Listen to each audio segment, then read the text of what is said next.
Hello, bonsai friends. This is Evan Pardue of Underhill Bonsai, and welcome to episode 38 of Little Things for Bonsai People, the podcast.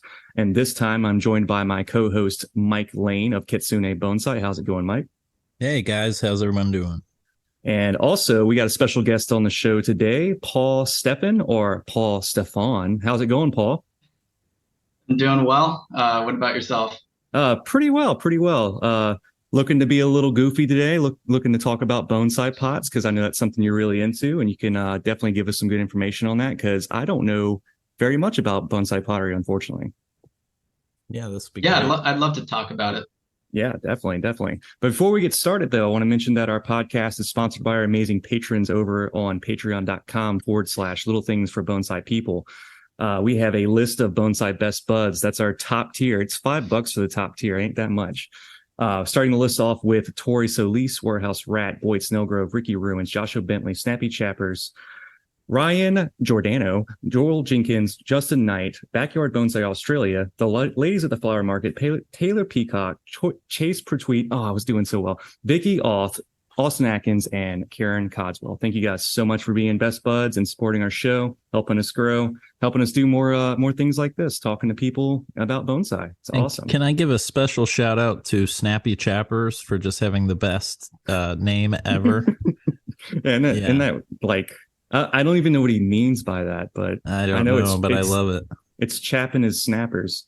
The Snappy Chappers. And also a quick shout out to our editor really quick, Matt O'Donnell. Go over to mattodonnell.com. He's a bass player based out of Nashville, Tennessee. He's also an audio engineer, and he can work on your podcast with you if you want to create your own show. He's a really cool guy. He does really great work, makes me sound smart. And whenever I stumble over words, it's not that bad. He was joking about earlier in the Discord where I've gotten so much better at pronouncing people's names and getting certain words because I've been practicing my English. Been talking on the show. And now he's like disappointing. He's like, we need more Patreons to give more complicated handles so he can stumble on them even more. So yeah, true that. True. But anyway, welcome, Paul. How's it going, Paul? Thank you. Yeah. Good. Yeah, it's doing good. So before we started the show, you were just talking to us about moving up to the Pacific Northwest, the Washington side of Vancouver. How's it growing trees up there? Is it a lot different than what you were used to in California? I would say the growing season is similar to certain areas of California. I have not lived through the rainy season yet, but the trees have been liking it a lot. It's pretty temperate. There are some hot days, a little bit more humidity up here. Compared to Southern California, but similar climate. So the transition hasn't been too difficult. And what do you, I know you grow like sweet, awesome little olives. I know you grow sweet, awesome little figs. What else are you kind of growing? What are some of the things that we'd find in your garden? I've been growing a lot of starter material, just looking into the future, and no one really has the level of mame or shohin that I want. So I figure I just have to start growing it. You just got to grow your own. Yeah. Yeah. And so I have a batch of about 10 black pine mame growing. I have about 12 Itoigawa and some Kishu, about 10 Chojubai, just all the species I really like that I think would make good small trees. I have a good batch of them, but I have a variety of trees from deciduous, like I have a winged elm, Itoigawa species, a lot of figs, of course. Probably. Yeah. One of my favorites. Those are awesome, man. Those are like famous Paul Stephan figs. Yeah. Hats off to you working with winged elm. That's one of my favorites. You like winged elm? Oh, I love winged elm. It's probably I probably value them more than bald cypresses, believe it or not. Oh, wow. And they're considered a trash tree. Louisiana's got a lot of like hackberries, a lot of winged elms, cedar elms, things like that. So a lot of good stuff. That's the stuff Evan's working on. A lot of deciduous broadleaf. Yeah. So So Paul, how did you get into bonsai before we get into the pottery nerd section of the podcast? Sure. I it was in my early 20s, and I was kind of confused with what I wanted to do with my life. And before bonsai, I was really into just rare plants, tropicals, and like herbalism and all that. I was actually a nursing major for a bit, and that's kind of what my parents wanted me to do. And I did horticulture on the side, but one day I just decided I want to get a plant science degree, and I just want to pursue what I love. And I did that, and I started growing more plants. I stumbled upon bonsai just walking into a shop in northern San Diego, and it just took off from there, just an addiction. And I changed my whole career path, and it just went hand in hand. But where I've ended up today, about 8 years later, I'm pretty happy with. So I don't regret it at all. And sorry, go ahead, Mike. Sorry, Evan. Are you doing bonsai? Are you looking to do bonsai full time, or are you working in that direction, or what are kind of your goals in the art? I would love to do that maybe one day. I think that would be more of a retirement thing. Yeah. Because I really want a house, and I just can't afford that until I make enough to buy one. There's just certain things I need before I can do that. Right. And my job right now, I love it. Actually, it's not too far off from working with bonsai trees. I deal every day with customers who work with plants of all sorts. So I'm not unhappy with what I'm doing now, but I would love to do that one day. But as of now, it's just, I can't call it a hobby because of how you guys know how much time this takes. Right. Exactly. It's more of a passion. Yeah. And if anyone knew how much you commit, they would like want to start intervention or something. Yeah. They think that something was wrong with you. Well, I was just having this conversation with one of my students today, and this might get a little corny for some, but bonsai has become almost like a spiritual pursuit for me. It's yeah. I didn't get into this like wanting to be Zen or wanting to necessarily have patience. I got into it wanting to make cool trees, and what's happened is like bonsai has ground Zen into me. And it's grounded patience into me because I want what I want, and there's only one way to get it. And that's awesome. Yeah, so that's interesting. It's funny you say that, Mike, about being corny with it, because we got a lot of positive feedback on that couple of episodes back when you got really philosophical. Yeah, everyone loved that. So, oh, all right. Well, I think it's good all around for you now. Yeah, I got to just lean into it. Yeah, just keep leaning into it more and more. Yeah. Were you saying, Paul? Do you guys find when in hard spots of your life, has bonsai been like a foundation for you? Have you kind of leaned back into it, and it's always been there for you in hard times? Yeah, I think bonsai is like a microcosm to me for what human life is. I think, the more you put in towards longer term goals, and the more you kind of focus on the journey and less on the end result.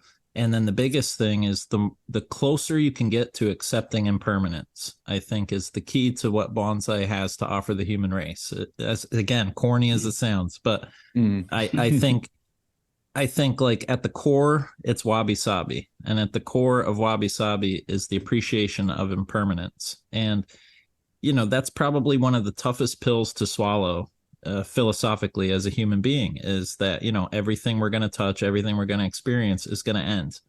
And bonsai really kind of has, at least for me, helped me learn that the journey is the only thing that matters. Getting to the end is nice, but I actually have a saying now to some of my students. It's fear the finish line, because there's nothing good there except the end of that journey. And I like to liken bonsai to raking sand, the Zen gardens. You're just going to have to wake up tomorrow and rake the sand again. And you hope that you rake it a little better than you did the day before, that your mind is a little more clear, that, you have a little more um, a little more introspection than you did the day before. So that's kind of, I do think it's helped me through hard times in life, and I think it's the crutch I lean on when I have those kind of thoughts. Mm-hmm. Yeah, everything Mike said, because he puts it in so much better words. But yeah, it's bonsai has really opened up my world. I mean, I have traveled more than I have ever in my life and experienced new things that I never thought I would experience. And bonsai is all directly connected to it. And it's been amazing. It's given me a lot of purpose. So yeah, through hard times, I kind of just say, bonsai got me here. So why should I worry? Like I can always just go back to my trees and start from square one again. Kind of like how Mike said it's like fear the finish. I mean, that's probably one of my new quotes I can kind of carry around in that bag of, Bag of inspirations. Yeah. Tropes and inspiration. Yeah. But yeah, man, it's a good time. Paul, I think one of the things that I've been dying to talk to you about is, and this is going to be multi-level because there's a lot to this, but obviously your expertise with Mame and Shohin pottery.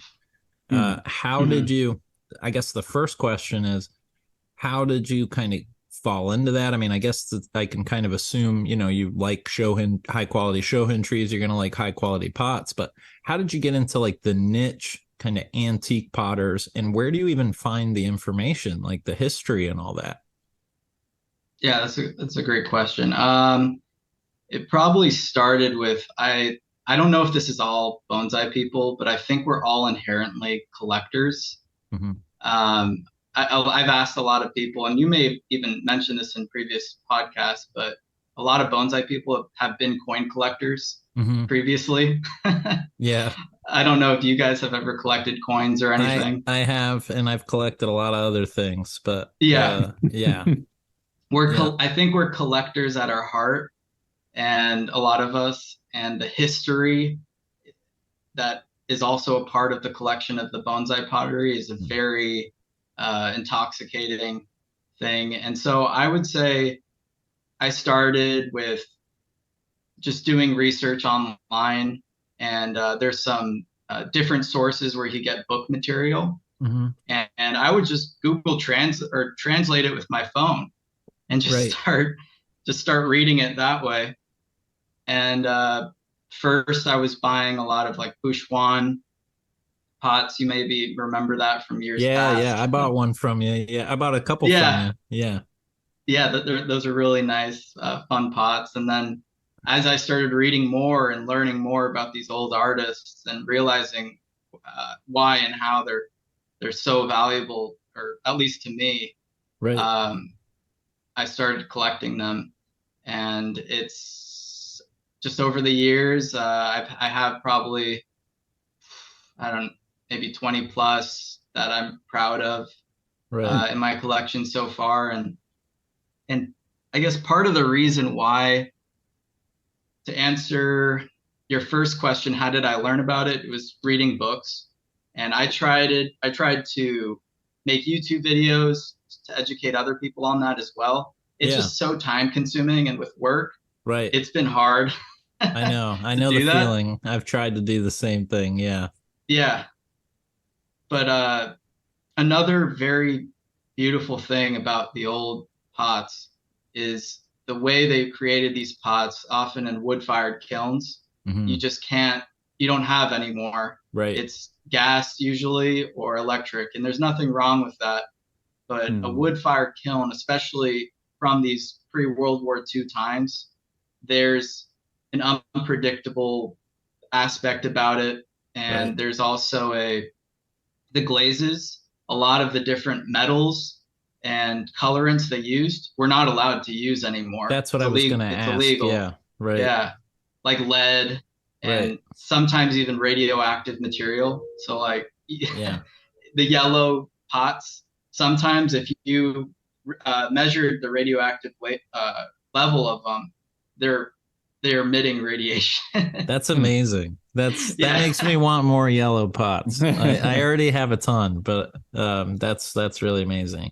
And that's obviously only going to be with the older pots that are from the old wood fire kilns. And what are those kilns called again? I can't remember the name of them. Uh, Noborigama, Noborigama, that's it. there's the climbing kilns, the dragon kilns. I guess yeah, there's these big kilns where I believe the heat would kind of rise. It was like steps, and the heat would rise up through the kiln. But oh, sorry. yeah. They basically had to like man that kiln as well, right? Like all Oh through the yeah. entire firing process and keep feeding it and monitor the temperature and stuff like that. So it's not kind of just like it is today where you're setting it on a computer and it's just kind of handling it, you know? So yeah.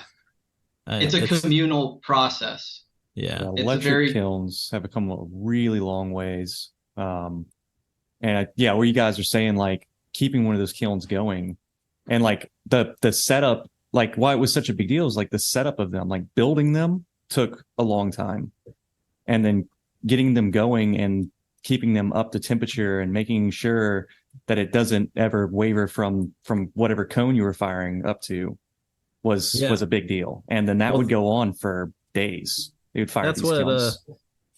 Paul mentioned the climb-in kilns, and that's I can't imagine like having to get that up to temperature and stuff like that. They're massive too. They usually be, how big would they be? Oh well, it could be giant. Yeah, giant. 2 stories, something like that.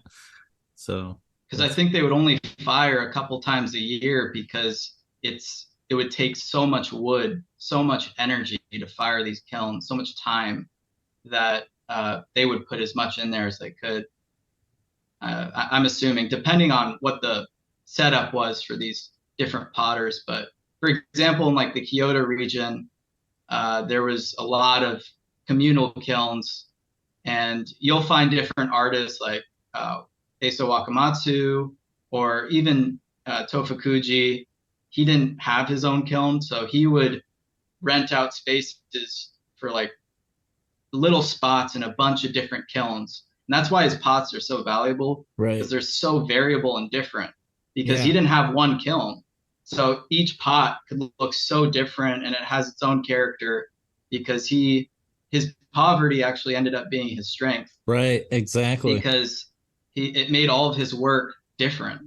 Yeah, and yeah, so I also one of the things I think we talked on the podcast before is how he didn't have a lot of money to rent the spaces, and so he would have to take like the crappiest section of the kiln, like the riskiest spot is basically what he could afford. And so they would price it according to like how risky the area was, and the people paying the most money would get the premium spot in the kiln, and then whatever you're paying you get like the sides.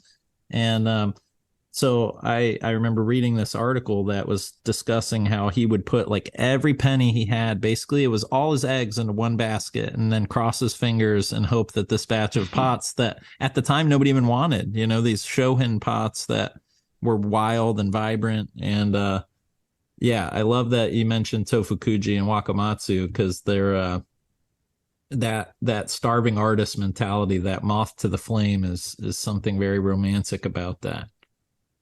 Yeah, and Takamoto would be another one, and his history is fascinating. He was actually born in the samurai class. Like, it's just so amazing that you could collect these pots that when they were making them, they didn't have electricity, they didn't have cars, they didn't have airplanes, they hadn't lived through the First World War, or they were going to later in their life. And a lot of the potters actually served in World War II.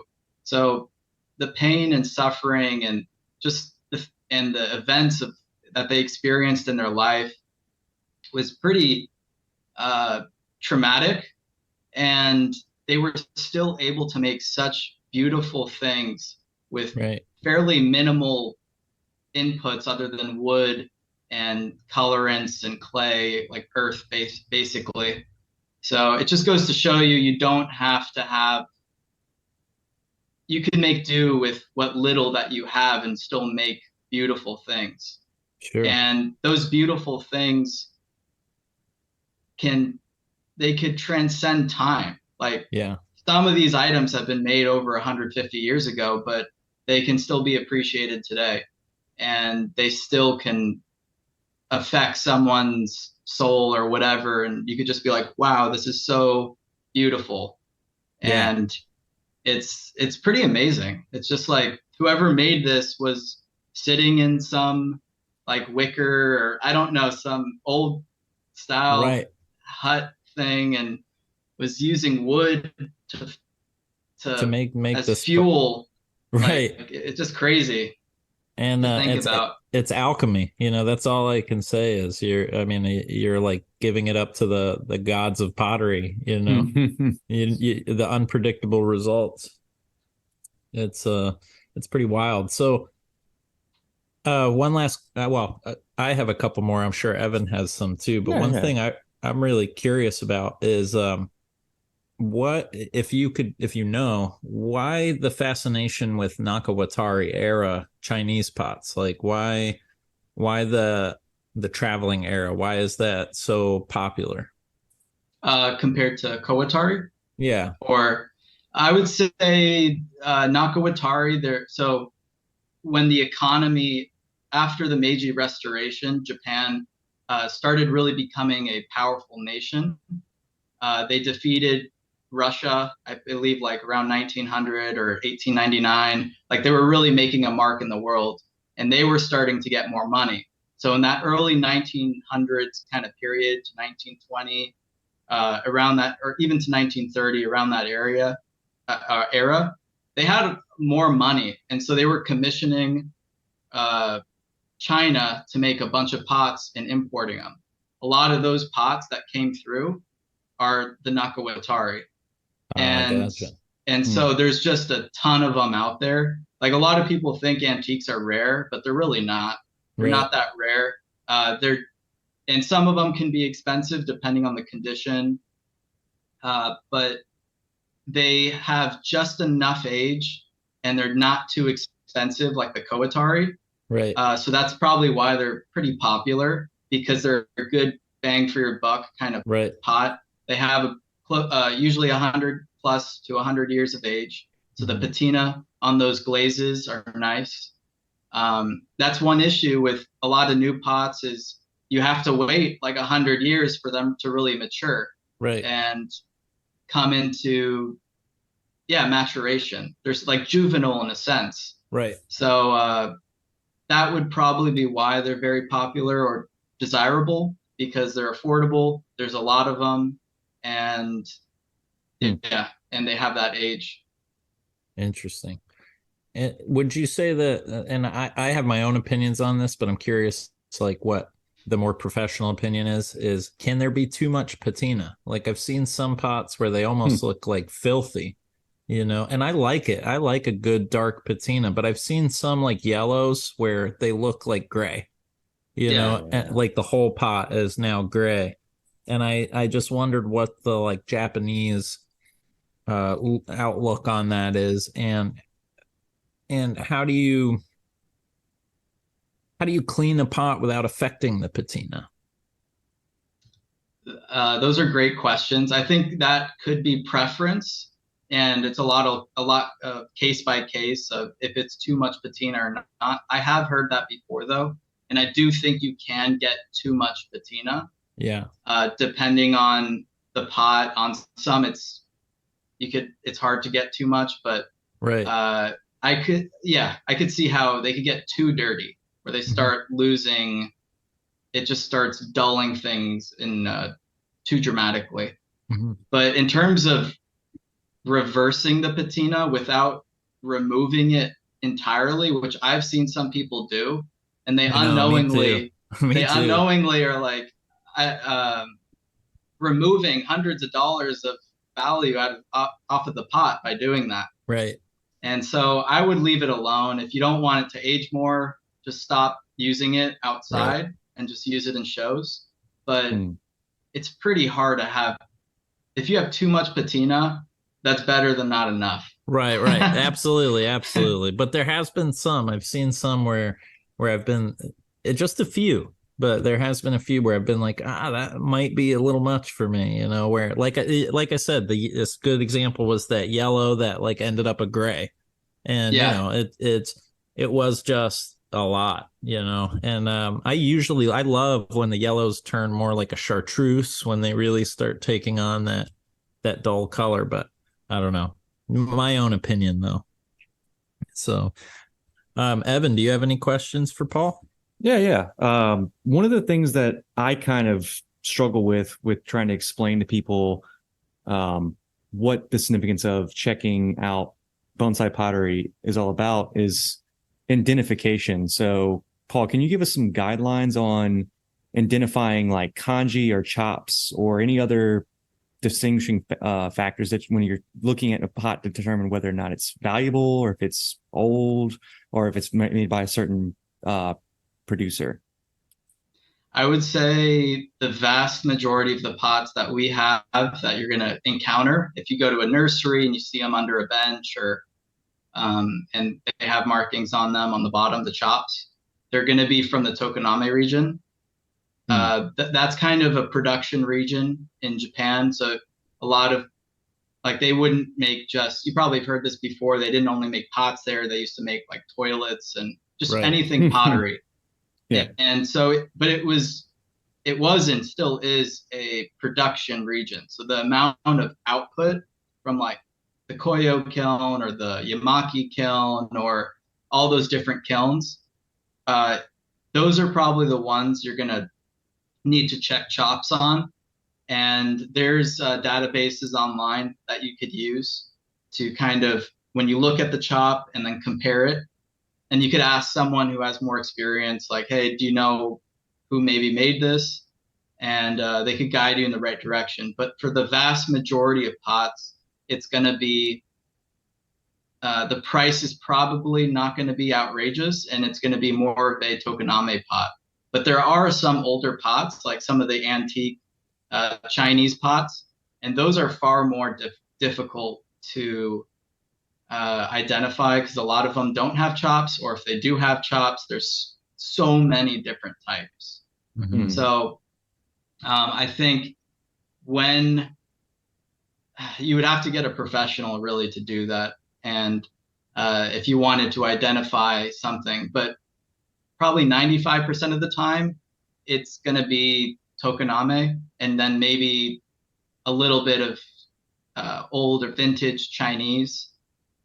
There aren't as many antiques out there, I think, in the U.S. because it's just not something that we've ever valued here. Right. It's in shows in California I've always seen like a Yamaki pot, which is nothing wrong with that, but as in a show, and that's fine. But it's and I guess that's an interesting question. Is that fine for is that considered a show quality pot or not? And I don't really know the true answer on that. It's probably fine, but I guess that's all up to preference. Like if you went to the Kokafu, they wouldn't. I don't think they would have like a Yamaki as, and I could be wrong on that, but and that's the standard. That's the standards that each region and each country would hold their bonsai shows to. Is like I'm willing to bet that a lot of people who go to bonsai shows, either put on by ABS or the national show or whatever you might happen to stumble upon that's a formal show, I'm willing to bet that a lot of people at that show don't know what they're looking at when they look at a bonsai pot, unfortunately. I think I would agree with that. It's a little more underappreciated than when someone looks at the tree. Yeah, the tree is framed beautifully by the pot. It's great, but there's even less people that are interested in the bonsai pottery aspect of this whole display. And yeah, in Kokafu, for sure, I can imagine like if you went in there and you guys are throwing around different era, like Japanese eras and other regions and stuff that I'm not familiar with, but I'm sure you could get either laughed out of the show, or you can be just not permitted to show your tree in that. I think it's the standards just higher over there. So yeah. Well, and they rent pots too. Yeah, they rent them, and because think like again, and we've talked about this before, but like the Japanese appreciation of bonsai is the appreciation of age. And so like they don't care about some new pot that's, I mean, they might show it if it's some like amazing piece, some masterpiece, but when paired with a tree, especially an old tree, age is the most valuable thing you can have. So I think that, to me especially, I think that trumps everything. An old tree I'd rather see than like a new tree that's hyper styled or hyper wired out, or even some new kind of cutting edge style. I would much rather look at something that's very, very old. And there's another thing too that a lot of people don't think about with bonsai is that you should never buy the pot and then try to get the tree for it. You should always have the tree waiting for the right pot. I don't know if you guys agree with that. That's kind of the way I look at it, is like when the tree's ready, then you go find the pot for it. I think that is a rewarding way. I think that's a very satisfying way to do it. But I've also bought pots because I love them. Oh, yeah. I'm not necessarily trying to stuff a tree in there, but it's good to have a variety of pots so that when you are looking for a suitable container for a tree that you have a bunch of options to pull from. But I do agree with you. I'd say that with the feeling I get, the satisfaction I get, and the culmination I feel when it's been years of searching for the right pot for the tree I've been working on, feels really, really good. Yeah. So I won't disagree with that. What do you think, Paul? I think it also I could go either way, and the reason being, it also depends on what size tree. For bigger trees, you probably want something customized, and also if you look in Shohin displays like Gafu-ten in Japan, the pots are actually even more important. It becomes, I feel like with smaller, and that's probably why I collect so many small pots. Right. With the smaller trees, the pot, you can get a little bit more wild. You could get a little bit, eccentric, or however you want to describe it. And you could grow a tree for that pot because the pots aren't so big. And if you have a giant pot, growing a tree for that is going to be pretty difficult. And I think it's more you find a pot for those bigger trees. Yeah. And for Shohin, Mame, it's a bit of growing and collecting, and you just mix and match and have fun with it. It's a little bit more whimsical and easygoing than like Kokafu, where there's big trees, big stakes, expensive everything. Like some of those pots start getting insanely expensive, and the trees could go for tens and tens of thousands of dollars, or crazy amounts. It becomes almost like a show of wealth. And in my eyes, the Gafu-ten is a little bit more accessible to kind of hobbyists or people who just have a passion. Not to say that the pots don't get expensive, but but they don't seem to be like prohibitively expensive. They seem to be within the realm of a collector's budget, But yeah, many of them can be. A lot of the Shohin that are the Shohin pottery that's been popping up recently, I've been noticing can ballpark anywhere from 200 is like pretty low for a lot of these high quality pots. Yes. Up to 6 to 8. Like you said, they can go higher. And these are Shohin containers that can be anywhere from 4 inches is pretty typical, up to like a 6 or a 7 if it's a more of a flat landscape style. What's that pot style that I see a lot? It looks like it's got like it's just a different texture suddenly in the middle, like a block. You have a couple of these, Mike, where it's a regular glaze on the outside, but the middle has like a pattern. Oh, like painted. I see what you're talking about. That's a glaze with a painted center. So, and Paul knows more than I do about this stuff, but my understanding with Shohin pottery, and at least what I've experienced, is you're going to see 4 different types of like skills that are involved. So you're going to see glazing, painting, carving, and glazing, painting, carving, and I'm missing one. And form. Okay. Form is the last one. So, and you'll find masters that specialize in either one of those aspects or mix the two. So I'd say like the pot you're referencing is Satomi is very famous for doing, well, not very famous, but a famous potter for doing two-tone pots where it's glazed on the sides and then there's a small like portion where he paints in the middle. And so that's mixing two of the skills. But like Paul has a pot that I'm obsessed with by Zeshin, which is an old potter, and he would be considered in my mind, maybe Paul will agree, but he's kind of the quintessential pot carver that everybody's trying to emulate these days. Oh yeah. Tell us about that pot and that maker a little bit more, Paul.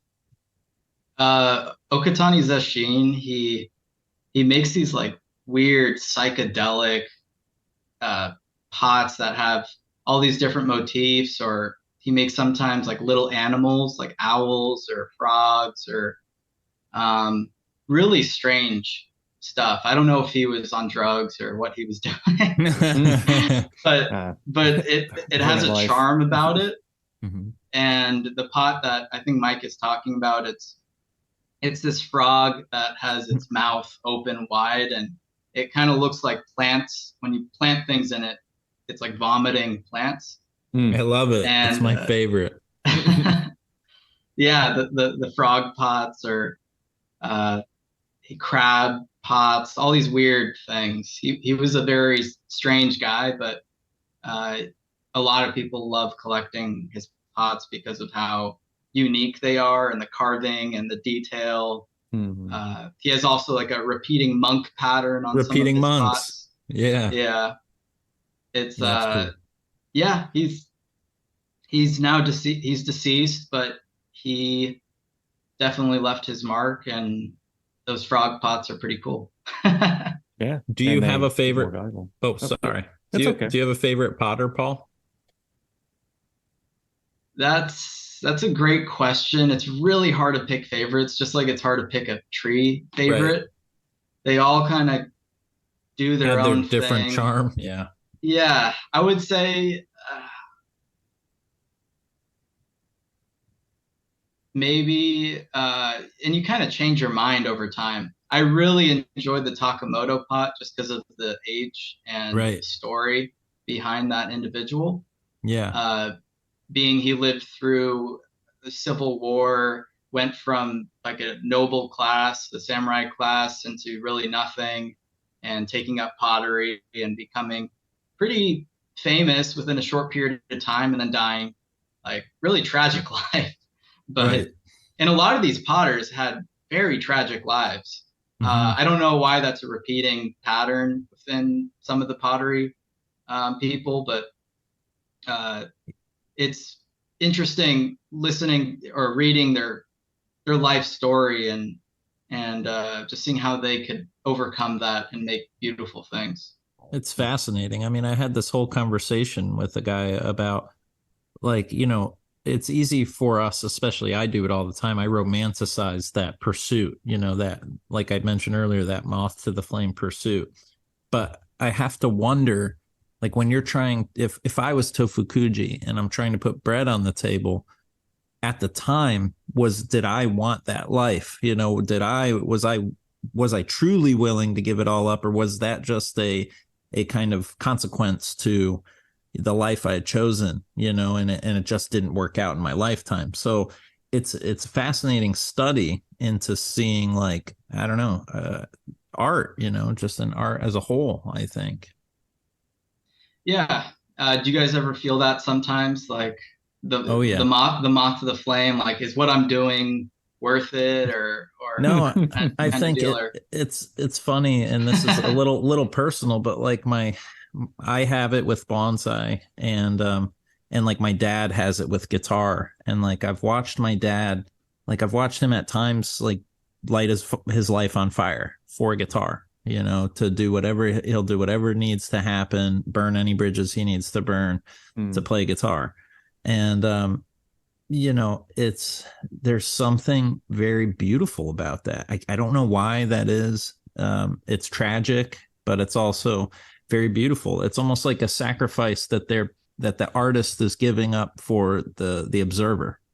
You know, it's like they're giving up their life so we can have these goods, you know, like Tofu Kuji sacrificed his life and led a tragic life so that we could have those wares. And I think that is like you said about Takamoto, when you think of it like that, the sacrifice that went into it, it's a beautiful, beautiful little piece that we have left. Yeah. Evan, would you say that too? I would love to think that all the trees that I put all this time and thought into, that once I'm gone, they're going to be taken well taken care of. And it could amount to nothing, which is also another scary thing about it, you know. And putting yourself into it, it's because of the impermanence of it, like we mentioned earlier, it's like, oh man, it's, you know, do I put all this effort into these trees and then suddenly not be able to see where these trees go? Because that's kind of one of the things that I really love about doing bonsai is the development phase, and then seeing it come into fruition and then keep going and going. I want to see it become 100 years old, 200 years old, you know, but we can't. And that's the kind of thing that I think is beautiful about bonsai too, is like you strive for that future that you can't see. It's like the whole thing where it's like you plant a seed, it's the tree for the next generation type thing. It may never come. You may never get the payoff. Yeah. And I think that's more worth it mentally. You know, that's another thing where it's just like one of those mental mindsets. It's more worth it to think it that way than, oh, when I'm gone, someone's going to forget to turn the watering system on one day and all my trees are, you know. Right. But it is something to kind of consider for sure, for being devoted and married to the craft to the extent where, and the thing with pottery though is pottery doesn't really die, unless on something unfortunate happens where it breaks for some reason or another. But I think bonsai potters have a little bit of an upper hand too. They can create as many pots as they want to in their lifetime, as many as they can stand making. And if enough people love them and cherish them enough, their pieces will live on and even could see multiple plantings. Like you said, like with shohin plantings, you can change them up, interchangeable pots with trees. And I think that's really awesome. That's a really good way to think about it too. So yeah. Paul, have you ever thought about making your own bonsai pottery? I mean, that was kind of the question I had floating around earlier. I did. I had my own kiln back in California. I couldn't bring it up. It was too big, too heavy. Well, and I don't have the space for it. But once I get a house, I'm bringing the kiln back. Yeah. Yeah. Oh, do you still have the little Zeshin copies you made? I got no, I think I actually sold most of those. Oh. But I'm gonna make more. I'll make more of them. All right. Yeah. I'll definitely make more of those. Yeah, you were also, weren't you like, you were studying and reproducing a lot of these like famous pots, weren't you? Yeah. So I was getting kind of, now it's not an issue, but down in California, the water quality is so horrendous that it would actually even ruin these pots. Because you would get scale, like lime scale. So it's a calcium and magnesium deposit on the pots. And the only way to remove it sometimes is you remove a bit of the patina each time. Right. That's what I was asking earlier. Yeah. Wow, that sucks.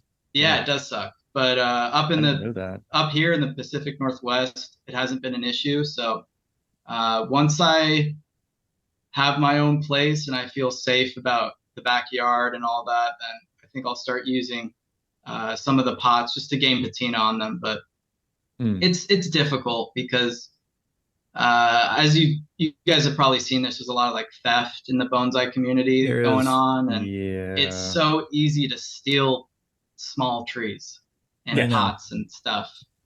And have you guys had any bad experiences with that yet? Or not? Hopefully not yet. Knock on wood. Knock on wood, no.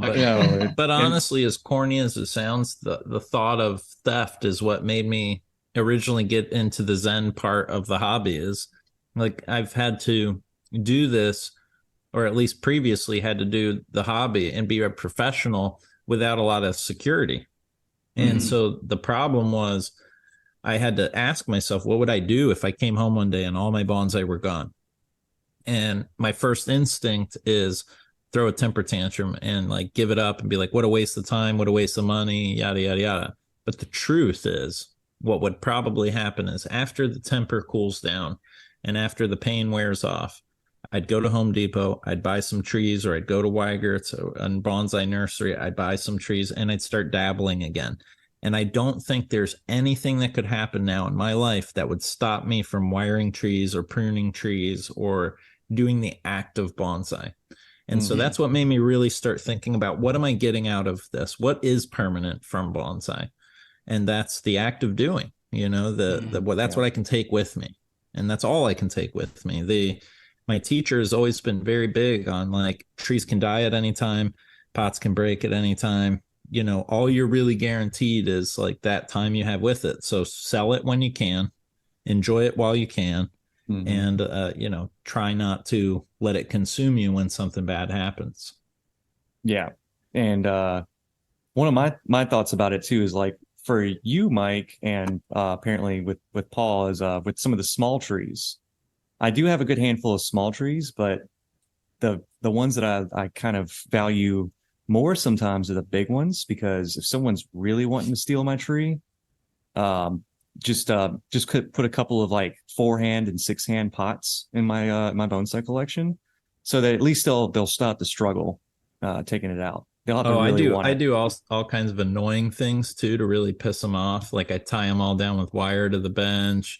Like they could still get them, but they're gonna have to like drag half the bench with them. They're gonna have to work for it. They're gonna have to know. And that's another thing too, is like, I know that they had that incident with the Pacific Bonsai Museum where those people took those couple of trees and then they were missing for almost a week, and then they came back and they were in the parking lot. Yeah, that's right. And I can't remember when that was. And I'm like, what they probably realized is that they didn't know anything about taking care of these high value trees, and they were just inevitably going to perish. And also they're so unique. Like, how do you turn around and sell it? Like you can't do that. I think there's some like communities that exist that they'll come get trees these trees I think there's trees that pass through these like communities that are smaller and less policed. So I do think it happens. I mean, I've encountered some pretty shady characters. Oh, so you're saying the other way around. It's like there might even be like a bonsai black market. But I don't want to talk about it too much. Yeah. We might exactly. have some kind of Yakuza come after us or something. Yeah, exactly. Yeah, the bonsai Yakuza. Yeah. But, I heard the Yakuza is involved with bonsai a little. Yeah. Oh my God. Because I think there's like a tax loophole, because you could say that you could buy trees in cash and then say that you grew them and then sell them. And I think you don't get taxed. Oh yeah. Or I don't know. There's some sort of weird loophole. Or it died. It died, and that's a loss. So I don't know. So for our listeners out there, don't get involved with the mafia with your bonsai trees. It's probably not a good time. Yeah, and I think what Mike was saying too, not to get bitter and like obsessed with what happens if it gets stolen or something gets stolen. And I actually have seen that happen. There's a nursery in Gardena in LA. It's called Chikugo-en. And it's been open since like the 80s. And they had a couple trees stolen, and they've never opened up since. Yeah. They just sell online now. And now you can't access the garden. You can't walk around. And it's really tragic. Causes a lot of anxiety. It's part of the bitterness that you can get if you let it get to you. Mm-hmm. And I think it's not worth it for yourself and for the community. You can't let those people like ruin it for everyone. No, I often refer to bonsai to my students. I refer to it as a study. So it's a study in wabi-sabi. And so meaning that like you're not going to get it and hold it. It's not going to be like, I'm going to accept impermanence and that's it. I'm done. I understand it now. Impermanence now doesn't affect me. It's going to come and go, and there's going to be times where you find great strength in like what you've discovered in doing bonsai. And there's going to be times where it just doesn't matter. But I think all in all that idea of wanting to persevere and pushing through. It's the only truth that really exists in any art. I think if you can't get beaten down to the point where you give up, and you can't get so hung up on one piece of work that you lose sight of the whole. And I think Paul nailed it when he said you can't get bitter. Yeah. Yeah, definitely. So we'll kind of close on the bonsai pottery conversation a little bit and move on. Okay, man, we're gonna have to have Paul back for a round 2. That was really interesting. We always tend to butt up against time, and then gives us plenty of time to go back and do other episodes. But let's do a really quick shout out segment really quick. Shout out, just get the horns blaring and stuff, man. No, just let you guys know, you can go over to Facebook and Instagram. Little Things for Bonsai People has its own page. Facebook's kind of looking sad right now, and you go over there and do some stuff on it. But the Instagram has plenty of things to look at. We've done tree critiques in the past. Some of the images are linked up to the episodes. You can see them in the description there if you want to hear critiques on some of the trees that are there that have those descriptions. I just said that the same way backwards. But anyway, so for Underhill Bonsai, you can go over to underhillbonsai.com, go check out blogs that I've written, go to our web store from there and see what I have in stock. I need to get back on writing articles. I've been saying that for a couple of months now, but you know how bonsai is. And for Mike, tell us about Kitsune Bonsai real quick. Well, I'm traveling a lot. I'll be going to California on Friday, and continuing to do my travels throughout, Louisiana and Texas. So right now we're just offering some local classes, and once we kind of get to November and things slow down, we're really going to start kind of reassessing the class structure and maybe be offering some more online stuff. Mm-hmm. And you can go over to kitsunebonsai.com and check out Mike's offerings there. And Paul, you do actually trade and sell your bonsai pottery. How can people reach out to you for that information? I'm on Instagram or Facebook, kibonsaiart.com, or that's my website. And then on Instagram, it's kibonsaiart. I don't do as much now. I was doing more when I was in California. I had a little bit more time, but I still do dabble. But I'm if someone's looking for something, they can contact me and I could see what I could do to find it. But yeah, it's crazy when you're far from home.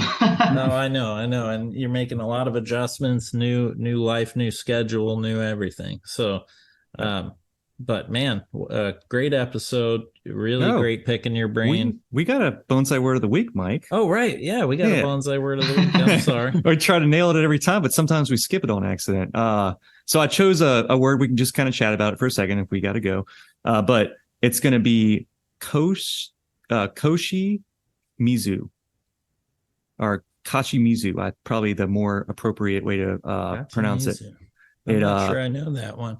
Yeah, this one was I kind of just found it just tinkering around online. It's the method of dipping your bonsai container into a water-filled basin to rehydrate the core of your root ball in case of emergency, especially during summer months.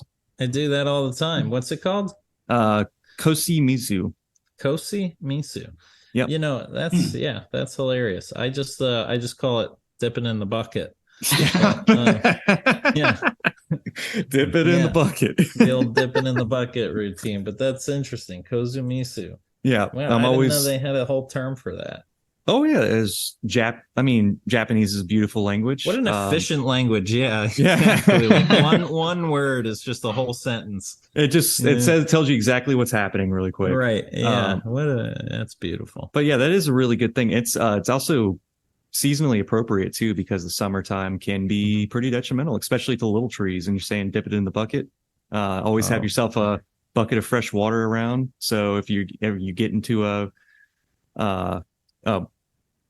Matt can bleep this out again. If you get into a mode, then you can dip the tree into the water basin and rehydrate that. Maybe even save its little life.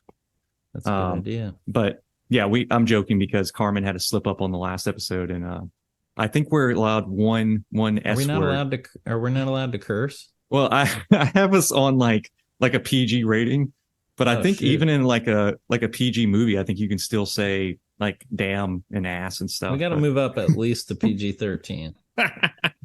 Yeah. We're gonna bleep it out for now, but we'll see Yeah. if it affects the listeners. All right, cool. Yeah, we might anyway. get more listeners. Yeah, we start just cursing like sailors, but I don't know. Hardcore bonsai conversations going on there.